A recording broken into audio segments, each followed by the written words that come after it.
Assalamualaikum kepada penonton-penonton yang setia dalam channel Jejak Insan Kamil.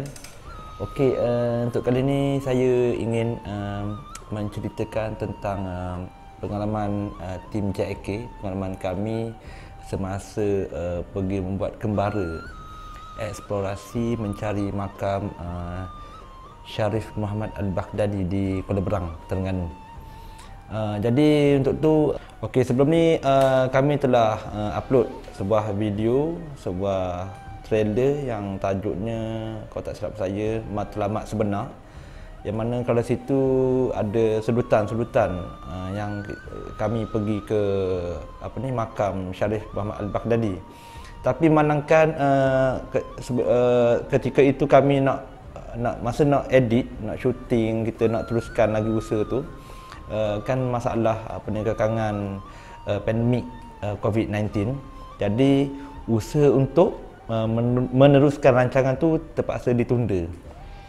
Maknanya adalah kita ada simpan balik video-video yang lama, video pergi ke makam tu. Jadi barulah hari ni kami berjaya untuk mengupload balik video tu untuk dikongsikan pada anda semua. Jadi tanpa saya nak bercerita panjang lagi, jadi anda boleh tengok pada paparan ni, yang mana kami ceritakan daripada perjalanan kami daripada Kuala Terengganu hinggalah ke makam Syarif Muhammad Al-Baghdadi ni. Dan semasa anda menghala ke makam tu, anda sebab bila berada di Kampung Buloh tu, anda boleh taik buat carian ke Kampung Jenaga.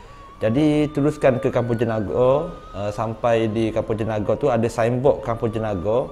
Lebih kurang daripada jarak signboard tu ke tempat ataupun simpang nak masuk ke makam Syarif Al-Baghdadi tu, lebih kurang dalam jarak 20 minit, lebih kurang macam itulah.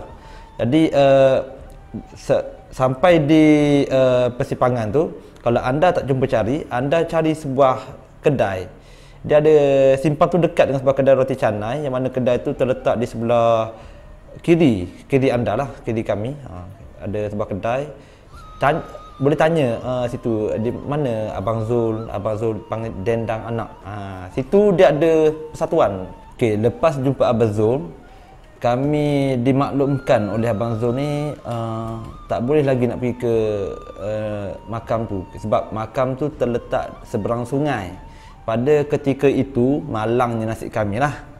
Pada ketika itu sungai surut. Jadi bila surut menyukarkan operasi untuk menyeberang sungai tersebut. Jadi menurut kata Abang Zul, kalau nak pergi perlu tunggu masa 2 jam.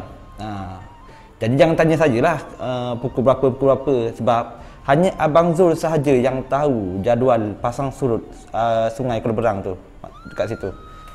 Jadi setelah sekian lama menunggu, maka kami pun berjayalah, alhamdulillah, dapat seberang sungai, naik bot yang Abang Zul sediakan ni.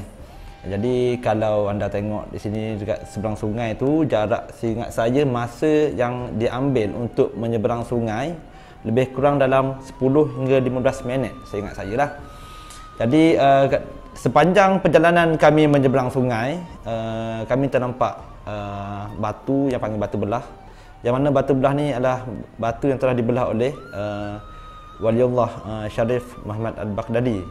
Okey, lebih kurang dalam 10 minit sampailah kami ke jeti seberang sungai yang mana terletaknya makam Syarif Muhammad Al-Baghdadi. Okey, di situ kalau saya tengok sekeliling ada macam markas ataupun dia pusat didikan, pusat didikan ilmu juga di situ. Okey, sekarang ni kalau tengok di sini saya boleh kongsikan mana ada tapak surau lama, dan juga ini bangunan surau lama, dan ini adalah keadaan makam. Dalam makam Syarif Muhammad Al-Baghdadi, kalau kita tengok seni binanya agak lama dan masih kukuh dengan keadaan batu-bata dia, susunan seni bina dia. Kalau keadaan dalam ni memang tempat ni dijaga oleh ahli-ahli persatuan dendang anak ni. Dia cukup menjaga. Dan kalau tengok sini ada beberapa kubur-kubur lain. Mungkin saya anggarkan mungkin ini adalah ahli keluarga Syarif Muhammad Al-Baghdadi. Di makam ni kami ambil masa dalam setengah jam untuk buat sesi tahlil, sedikit tahlil ringkas dan juga baca doa yang untuk dihadahkan kepada Waliullah Syarif Muhammad Al-Baghdadi dan juga ahli keluarga beliau. Dan selesai sesi ziarah ini, kami pun pulang seperti biasa ke Kuala Terengganu.